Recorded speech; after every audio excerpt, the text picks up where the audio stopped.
Un repentino incendio sume en la desesperación a estas mujeres provenientes de Darfur. Las llamas devoran rápidamente las chozas en las que sobreviven con sus familias y de paso las pocas pertenencias que les quedan.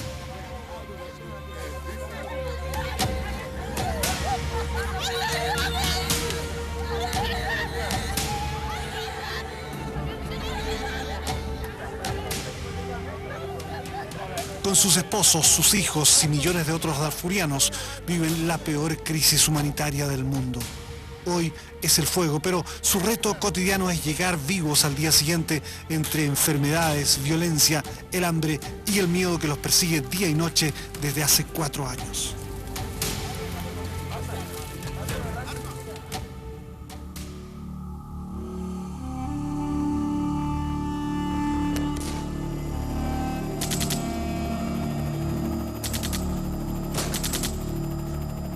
Estos ataques, perpetrados por la milicia Janjaweed, conocidos como los demonios a caballo, han sido apoyados por el gobierno de Sudán.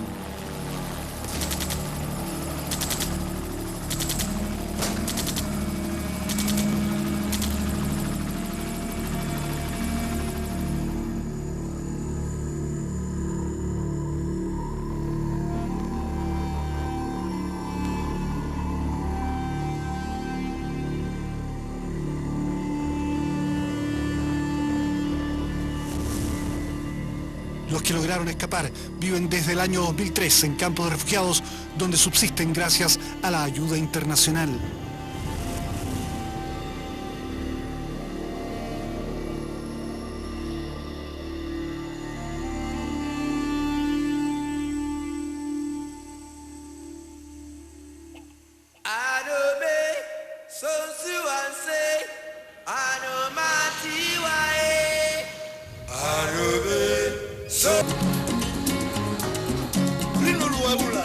Hace poco más de 150 años los ingleses fundaron Khartoum, la capital de un territorio similar al de Argentina que les permitiría controlar medio continente entre Egipto y Ciudad del Cabo en Sudáfrica.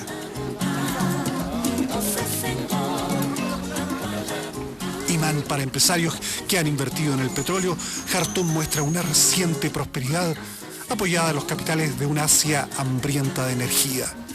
Al menos aquí es dominante la presencia china, siendo notoria la ausencia de compañías occidentales.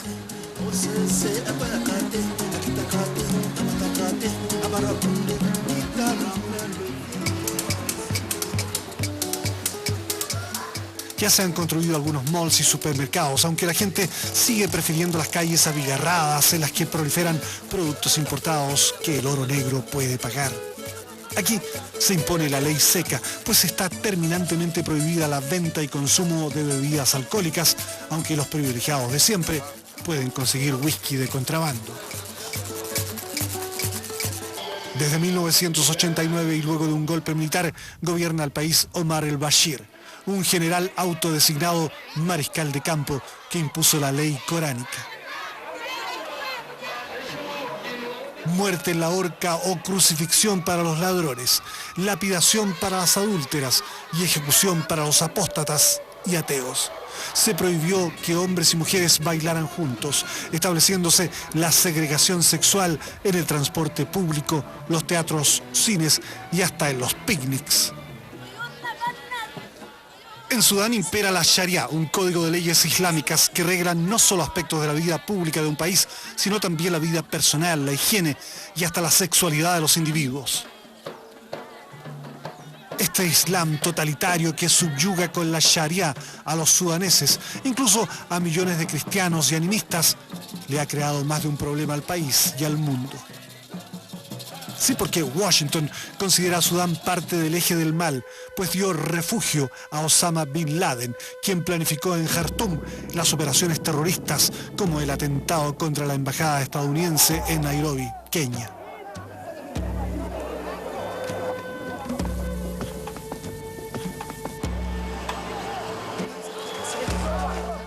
Osama se sentía cómodo en esta capital, donde siempre ha mandado una élite de origen árabe, no muy proclive a la democracia y a las libertades. Sudán fue acusado de albergar terroristas y de construir armas de destrucción masiva. Una fábrica farmacéutica fue destruida por misiles norteamericanos. En la mira de la CIA, Bin Laden huyó. Para entonces, estaban bien plantadas y germinando en Sudán las semillas de un fundamentalismo árabe, militar y religioso.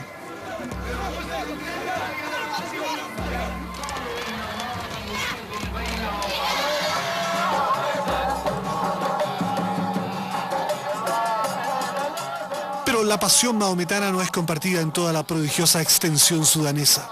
Tribus del sur y del oriente del país han ignorado el mensaje de Mahoma, adorando sus deidades africanas, sus ídolos premusulmanes, practicando versiones libres del Islam o convirtiéndose al cristianismo. En Jartum nunca fueron muy considerados a la hora de repartir los crecientes ingresos petroleros. Finalmente hubo estallidos de resistencia en Darfur.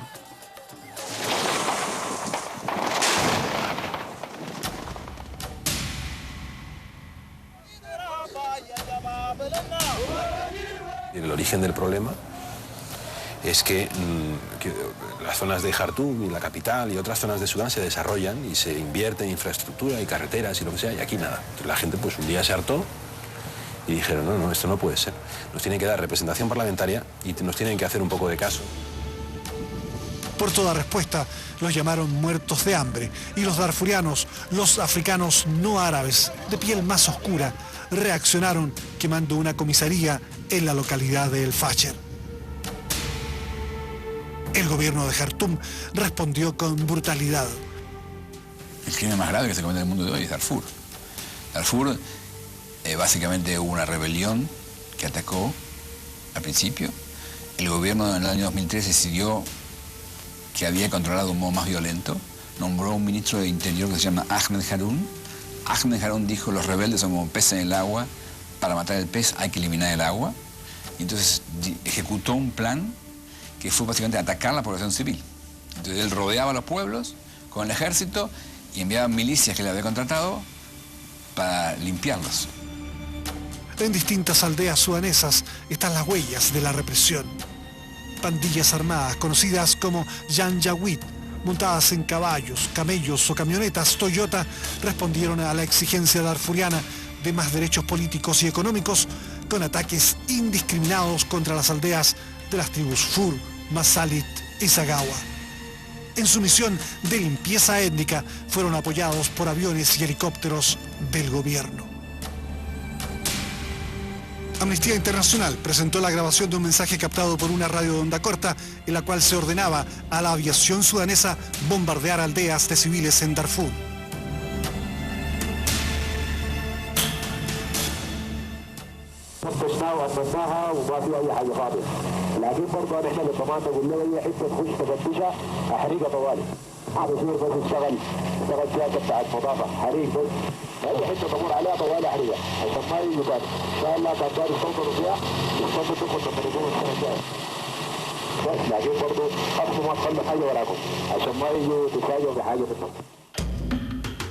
Como responsable directo de los crímenes ha sido sindicado este hombre, Ahmed Haroun, quien se desempeñara como ministro del Interior de Sudán y que ahora ocupa el cargo de ministro de Asuntos Humanitarios.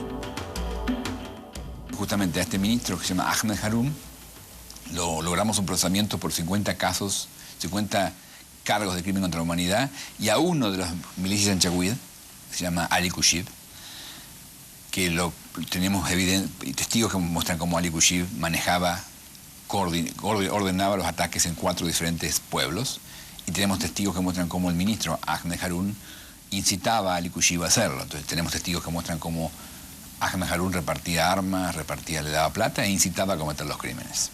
Durante decenios ellos vivieron pacíficamente en sus tierras ancestrales cultivando sus campos, pero repentinamente llegaron los demonios a caballos, se acabó la paz y ellos debieron huir por cientos de miles, instalándose en campos de refugiados como este, dependiendo de la ayuda y la generosidad internacional.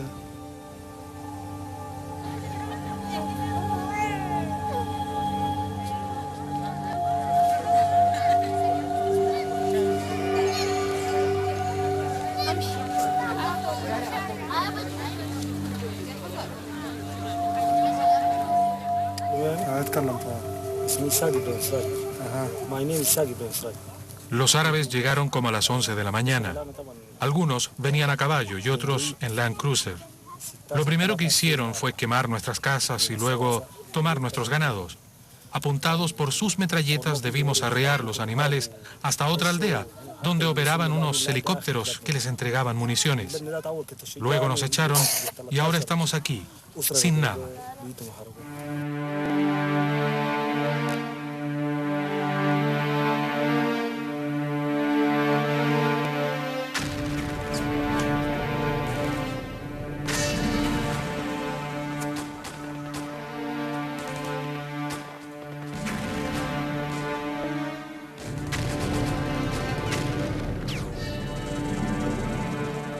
Casi la mitad de los refugiados vive en campamentos y de ellos, más de 2,5 millones han sido desplazados a causa de la violencia.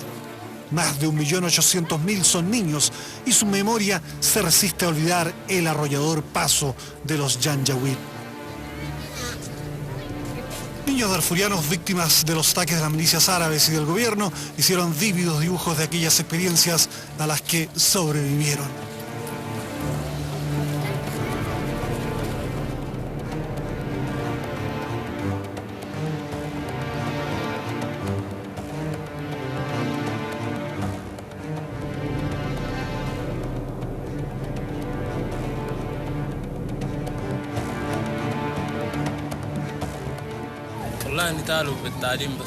Ellos aparecieron de repente y mataron a toda mi familia.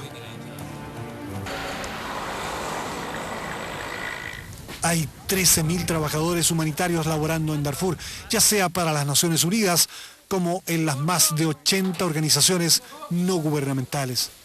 Si ellos no estuvieran con los desplazados, los muertos sumarían millones.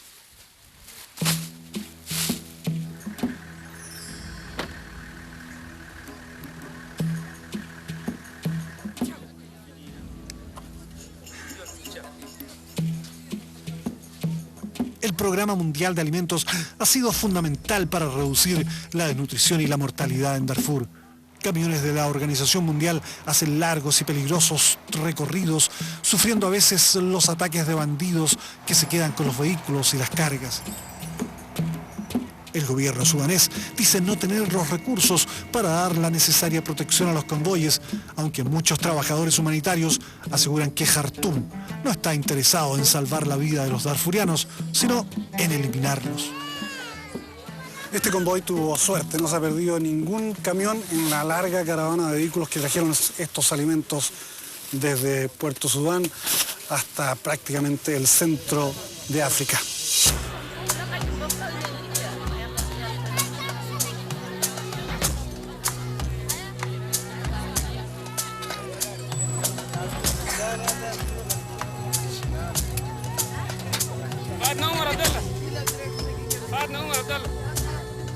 Cada persona que vive en un campamento debe inscribir a su familia para obtener la tarjeta de racionamiento que permite recibir provisiones para todo el mes.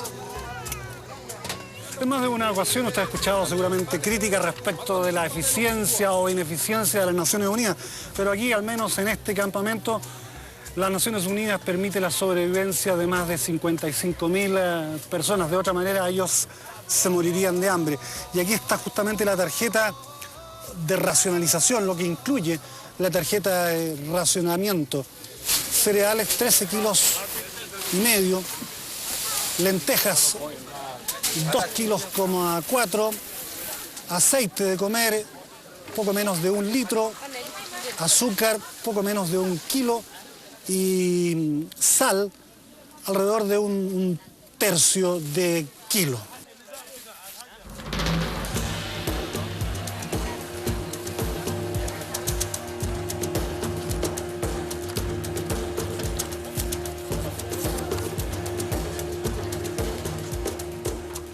Los responsables del programa de alimentos privilegian a las mujeres al momento de entregar las tarjetas. Ellas rechazan la mera idea de comerciar los alimentos recibidos.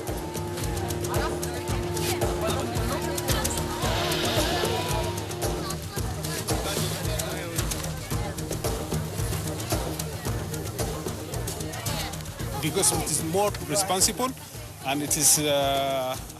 Ellas son más responsables y saben cómo cocinar, cómo usar los alimentos, cómo administrarlos para las familias. Por esta razón preferimos entregar las raciones a las mujeres.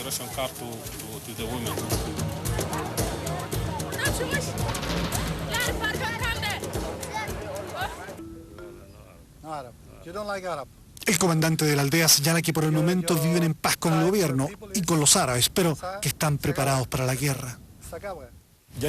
Las Janjaweed estuvieron ahí y las tememos. Pero en realidad estas bandas son una máscara para darle al problema en Darfur la dimensión de conflicto tribal en vez de una confrontación con el gobierno por una mejor distribución de los recursos. Ellos están armados y protegidos por el gobierno.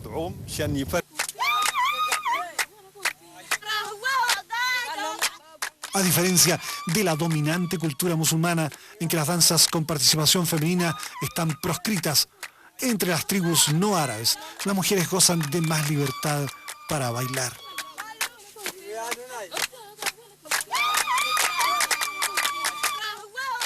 En Jartum se puede danzar con la bendición de Alá, pero eso no está permitido en los campamentos de desplazados, aunque en todas las tribus darfurianas las danzas rituales son parte de su patrimonio cultural.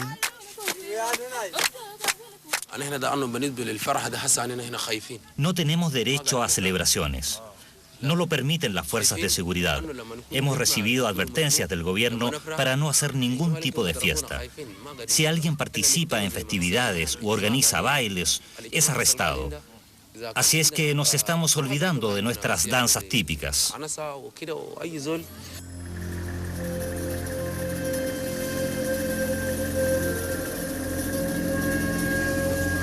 Los problemas de Darfur se complican aún más debido a la desertificación. Cada año, las arenas que han avanzado entre 50 y 200 kilómetros desde el Sahara se tragan miles de hectáreas de valor agrícola. Se calcula que el 12% de los bosques sudaneses han desaparecido los últimos 15 años.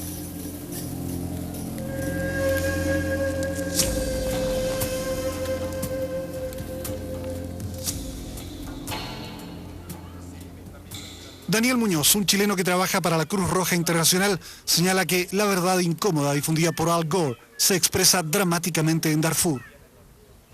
El calentamiento climático en cierta medida ha acentuado el conflicto o la necesidad de los diferentes grupos étnicos del Darfur a tener acceso a tierras que son cultivables o tierras de pastoreo. Y este acceso y esta cantidad de tierra ha disminuido dramáticamente en los últimos años, en los últimos 5 a 10 años. Y eso es una de las razones por las cuales este conflicto es tan difícil y dramático, y quizás es uno de los primeros conflictos de la historia donde el tema climático tiene una importancia fundamental. En la mayor parte de nuestros hogares en Chile basta abrir la llave para tener agua. Aquí, en el centro de África, tener agua es un problema fundamental de la vida diaria de millones de sudaneses.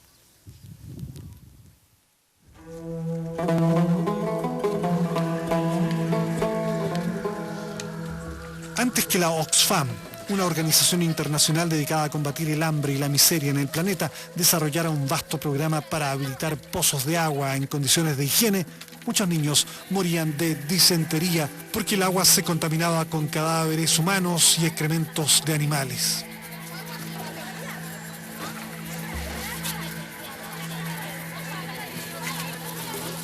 Hoy, pozos que operan con bombas mecánicas o manuales proveen de agua limpia a 7 de cada 10 darfurianos.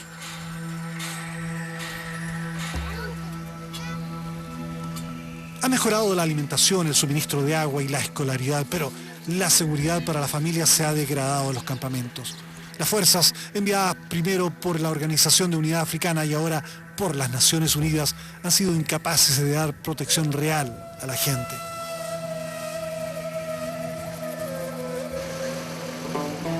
Los refugiados siguen dependiendo de la arbitrariedad de los agentes del gobierno, mientras que la Janjaweed y las pandillas armadas no han vacilado en atacar a los mismísimos cascos azules, que en número de 7.000 se desplegaron desde el 2004 en Darfur.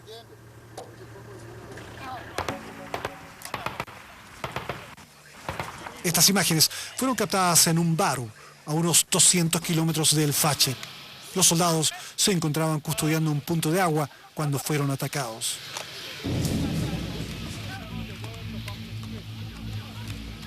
Cuatro murieron en el acto y otros 3 fallecieron posteriormente debido a sus heridas. Los atacantes huyeron sin problemas porque los pacificadores africanos carecían de helicópteros y equipamiento suficiente para una contraofensiva.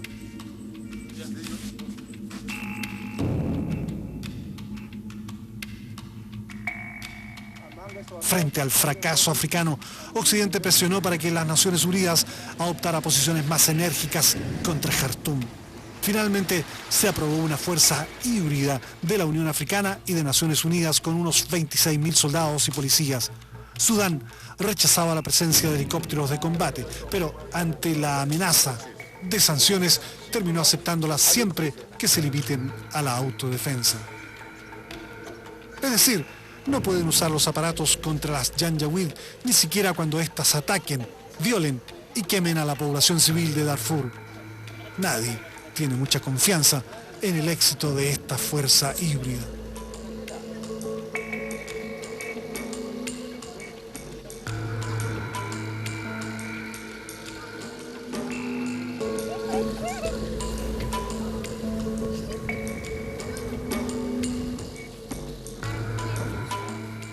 Después de 4 años de violencia que han dejado millones de refugiados y cientos de miles de muertos, se podría decir que la situación difícilmente podría ser peor.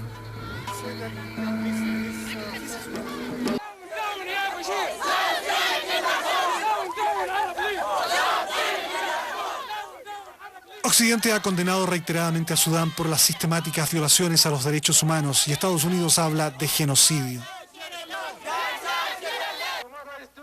What is displayed in the media regarding Darfur, according to me, there is some exaggeration. Yo creo que hay exageraciones en la prensa occidental y decimos que detrás de esta magnificación del problema en Darfur hay una agenda oculta de algunos países, porque si comparamos los crímenes en Estados Unidos o en Gran Bretaña, encontraremos que los crímenes cometidos en Darfur son nada. We will find that the crimes in Darfur will represent nothing.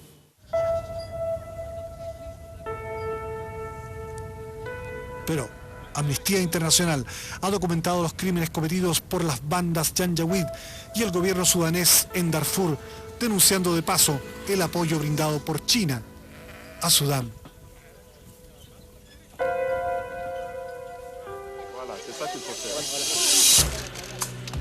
Personalidades del mundo artístico como Steven Spielberg, Angelina Jolie, George Clooney han sido particularmente críticos con China y con la incompetencia de la comunidad internacional para frenar la catástrofe humanitaria. Clooney ha estado en Darfur y ha denunciado el terror aplicado allí en distintos foros internacionales, generando movilizaciones populares. Hasta hoy, ningún miembro de las bandas Janjaweed o del gobierno de Sudán ha sido encarcelado por los crímenes cometidos en Darfur. Pero Luis Moreno Ocampo, el fiscal del Tribunal Penal Internacional con sede en La Haya, está convencido que asesinos como el ministro Ahmed Harun, uno de los organizadores del exterminio en Darfur, a quien ya se le abrió proceso en La Haya, terminará pagando sus crímenes. Es un ministro que está en Khartoum, pero no se puede mover afuera porque va a ser arrestado inmediatamente. De hecho, una vez tuvo un avión, estábamos a punto de arrestarlo afuera y se bajó del avión. Entonces, tenemos un ministro fugitivo en Khartoum. Yo soy argentino, yo lo vi al general Videla asumir el poder con el máximo apoyo internacional y nacional y solamente 9 años después estaba acusado en un caso donde yo era el fiscal. Entonces, Charles Taylor está preso, que era presidente de Libia, está preso en La Haya. Milosevic, presidente en Serbia, murió preso en la cárcel. Entonces, hay una nueva era, donde la justicia llega.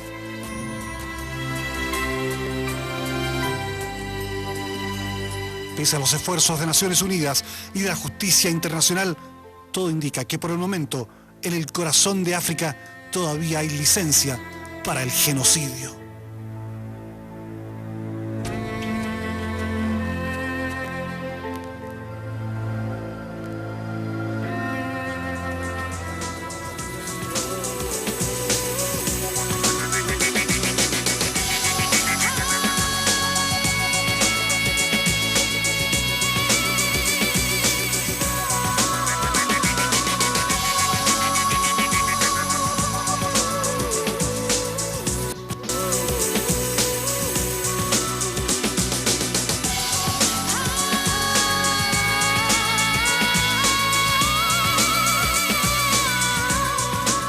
360. Ventana al mundo.